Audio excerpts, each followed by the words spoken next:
So this conversation around quiet luxury is not dying down anytime soon, okay? So I thought I would take the opportunity to talk about some of the loudest quiet luxury brands, and maybe even specific items that aren't as quiet as maybe some people think they are. Now, people interpret quiet luxury in a number of ways, okay? So we're seeing some people, you know, looking at it from the angle of like old money aesthetic, you know, cosplaying as generational wealth, which really varies depending on like culture and even personalities, right? Because yes, not all very, you know, generationally wealthy people dress a certain way. But then for other people, quiet luxury is all about much more of like having a neutral palette, you know, not really very many pops of colour, no logos is a big part of this. And for other people, it's kind of buying timeless pieces, classic pieces, those trend-proof pieces that are going to last the test of time. But the quiet part of quiet luxury really is hinged around this sort of if you know, you know attitude, right? And the thing is that I think within fashion and with social media and people sharing things a lot more than we used to, the brands especially and the items that I'm going to be talking about today, more people are knowing. And a lot of the pieces that would have been if you know, you know, are a lot more popular or widely known. And so you're losing that part if that's the part that you're after. Disclaimer, if you're not into luxury fashion, then maybe you still won't know the items that I'm talking about today. I did a whole video on quiet luxury before. That will be linked below, shameless plug. Okay, let's get into the first brand, Patek Philippe. So this is a brand that is one of the last remaining, I think, family-owned Swiss watch brands. And I would have said before the pandemic that this is very quiet luxury, okay? The people that knew of Patek Philippe were people that were really into watches, right? However, during the pandemic, the watch market has completely shot up, right? Prime example of this is how hard it is to get a Rolex now, right? Previously, Rolex, not quite luxury. Previously, you would have been able to walk into any, you know, jewelers, family jewelers, Rolex shop, walk in and go, "Hello, good sir, I would like a black Submariner." And he would pull one out of a drawer and say, "There you go, madam," right? Now, there's waiting lists and interviews and all of that because of production issues that have then caused such a huge kind of like lack of supply, shot up in demand for watches specifically. And Patek Philippe has sort of been swept up in the popularity. I found a quote here from the Robb Report. Let me read it out. "Just 2 months ago, the secondary market for luxury watches was able to outpace the stock market since 2018. At that point, the market grew by a whopping 20% over the last 4.5 years, driven by the most popular second-hand watches, including the Patek Philippe Nautilus, the Audemars Piguet Royal Oak, and the Rolex Daytona." Because that popularity has shot up, because more and more people now know of Patek, if somebody, you know, is like, if I'm sat next to somebody and I see a Patek Philippe on their wrist, my mind goes, I know you spent 40,000 on that. This is not as quiet luxury, maybe, as it once was. Patek Philippe also is the third most sought after watch brand between the ages of 18 to 35 in a survey that was done between the UK and the US, following Rolex and Cartier. Again, Rolex, not quite luxury. Cartier, I would actually say, in terms of watches, is a bit more quiet luxury than Patek is now. In my opinion. These are all just my opinions, right? And I think that then, if you want much more of a quiet luxury, if you know watch brand, you're looking at a brand like Jaeger-LeCoultre, that is probably a terrible pronunciation, Piaget, Panerai, Vacheron Constantin, Blancpain, those types of brands. Guys, if you're new here, my name is Cassie and I am a self-diagnosed luxury addict. I put out videos on Mondays, Wednesdays and Fridays, so if you like luxury fashion, then you're going to love it here. So head down there, subscribe, turn on the bell, become a member of our luxury addicted family. When are we going to rehab? Never. Moving into the next brand, and this is a brand that when we talk about quiet luxury, and even in the first quiet luxury video that I did, this brand gets thrown around a lot, right? And there are definitely 95% of this brand is quiet luxury and is very if you know, you know. and that is Loro Piana. Their handbags are quiet luxury. They're ready to wear. Everything has very minimal branding. You have to like recognize the shape and the cut of things and really know Loro Piana as a brand to be able to, somebody walking by, go, oh my gosh, I know exactly what that bag is, you know? Otherwise, it's extremely under the radar. However, there is one item that's super popular from the brand and has only gained popularity over the last few years, especially when it comes to the summer, and those are the summer walks. They are essentially these suede boat shoes that come in a range of different colours. They've got tiny little dangling, you know, little charms at the front there. Few variations you can get them in. And listen, these are really great shoes, right? They are extremely comfortable, very soft, a pleasure to walk in, truly. I get it. And if that was my style, I would have absolutely chomped at the bit of those shoes, right? And as much as I convince myself that maybe I can sort of, you know, make them Cassie enough for me, I really don't think I can. And again, these are great, and there's a reason why they're popular. There's nothing wrong with something being, you know, the loudest kind of quiet luxury and all of that. But let's not pretend that nobody knows what these are anymore. The next brand is a bit of a controversial one, but again, there's one specific item from this brand that I think that people sort of lump in with quiet luxury.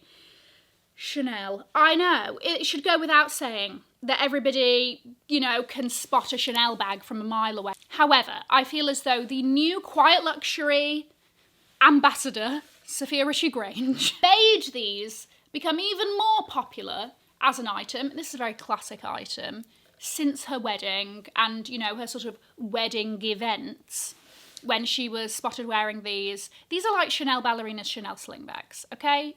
If you look at any article on the internet that talks about the best investment shoes, timeless shoes, shoes that you'll buy and have forever, a Chanel ballerina flat or slingback is undoubtedly on that list. And if it's not, they didn't do a good enough job with the listicle. Once again, popular for a reason. People that love this shoe love this shoe. My mum is a big Chanel ballet flat stan. Good for her, she loves it. I had a pair and I did not find them comfortable, but also they're just not my style in general anyway. I came to the conclusion, what, you know, square peg, round hole, it's just not fitting in. People know what a Chanel ballet flat looks like. It's that contrasting toe to the rest of the shoe, or if it's monochrome, the toe cap is, you know, patent or something. There tends to be a bit of a contrast, and you've got that sort of monochromatic stitching on the toe. But they're insanely recognisable. And you can almost tell from the amount of dupes something has as to, you know, whether or not it's known or whatever, right? So a Chanel ballet flat, you could probably Google now and find, you know, hundreds of different dupes of it. People know what this shoe looks like. Is it timeless and classic? Yes. Is it quiet luxury? No. Also, fun fact here, that sort of goes against this whole quiet luxury thing that people are obsessed with. Recently, there was a study done amongst high net worth individuals in the UK, and the most popular brand at the moment in the UK is Chanel. And Chanel in more recent years has been very logo heavy. It's very recognisable. The CCs are on everything. Nothing about Chanel at the moment is all that quiet. So I thought that was just a fun fact in there. The next brand that I want to talk about is Bottega. And again, this was a brand that I feel like before 2018 was the epitome of quiet luxury. Then Daniel Lee came in, turned the brand on its head, and the popularity of Bottega bags specifically went through the roof. The pouch was like the first bag that was released, and that just went crazy. The cassette, the mini Jodie. If you didn't know much about Bottega before, you know, Daniel Lee's releases, well, you do now. And again, this is a brand that doesn't hinge on its logo. So that's why I think it's quite an interesting one to include, because as the popularity of Bottega has shot up over recent years, we've now come to recognise specific styles, yes, but one particular aspect of Bottega, and that is the intrecciato weave. It is such a specific design aspect, I think, that a lot of people know about now. Whereas like 6-7 years ago, you might see somebody carrying, you know, a Bottega and Trecciato weave, and if you weren't so much into luxury fashion and all of that, you might not know its cost or whatever. Again, it's not loud in the same way as somebody wearing head-to-toe Versace Baroque, but it's absolutely not under the radar. I would say, though, Bottega ready-to-wear is very quiet luxury, especially under new creative director Mathieu Blazy. Everything is all about the cuts and stuff like that. And yes, maybe the Intrecciato weave is the thing that gives it away again, but the majority of the ready-to-wear is very focusing on fabrics and the cut and how well made it is, and not necessarily about any other brand signifiers. The next brand is Hermes. Quota bags. Ellie, the Birkin. Under no circumstances can these bags really referred to be quiet luxury, because we all know what a Birkin is, and we all know what a Kelly is, and we all know that those bags are expensive and you jump through hoops and X, Y, and Z. Especially, again, as I mentioned at the beginning, with social media and with people just being able to share and have access to information that they didn't have in the same way before. People are more educated on a lot more brands, or know the details of a lot more brands than ever before. People now know what this bag means, what it costs. I think at this point, Hermes is still a very quiet luxury brand for non-quota bags. So you're looking at like garden parties and the Simone bag. Have you even ever heard of that Hermes bag? No, you haven't. I was offered it very early on in my Hermes journey. I declined. Is it quiet luxury? Yes. Is it an awful bag? Also, yes. And what's funny when we talk about this whole concept of quiet luxury and all of that is that half the time, the most ostentatious and loudest Birkins, using Birkins as an example here, are the most expensive. This implication that you only, within sort of quiet luxury, that you only wear loud luxury or logos if you don't have money or you have something to prove and blah, blah, blah. All I'm saying is, if somebody is walking around with a Himalayan Birkin for $200,000, I don't think they're struggling with money. All they're ready to wear is very quiet luxury. Again, because that aspect of the brand isn't as popularised. The next brand is Van Cleef & Arpels.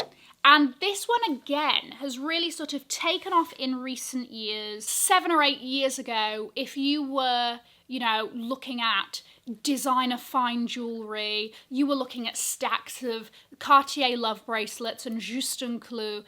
Really, it was Cartier that was like leading the pack in that. I think we can all, pick out a Cartier love bracelet. And then we started to see the Van Cleef little floral motifs being stacked, with people's love bracelets and whatnot. And the Van Cleef Alhambra range, again, in recent years has really taken off in popularity. And it's not surprising with sort of fine jewellery, designer fine jewellery, when certain pieces become really, really popular, because these things are a lot of money. People want to make sure that they're spending money on something that is worthwhile and timeless and all of that. So people tend to gravitate towards the same items because people are talking about them and they are therefore popular and blah, blah, blah. And people want to know that they're making a safe decision, right? So you can see why this happens. The Van Cleef & Arpels hashtag on TikTok has been viewed over 362 million times. And again, more and more people are sharing these pieces, and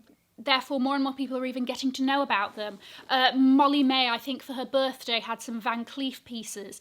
That's in front of an audience that again is going to know more and more about them. And again, these things are popular for a reason. It's not because they're bad items, and there's nothing bad about having something that's loud, quiet luxury or that people know what it is.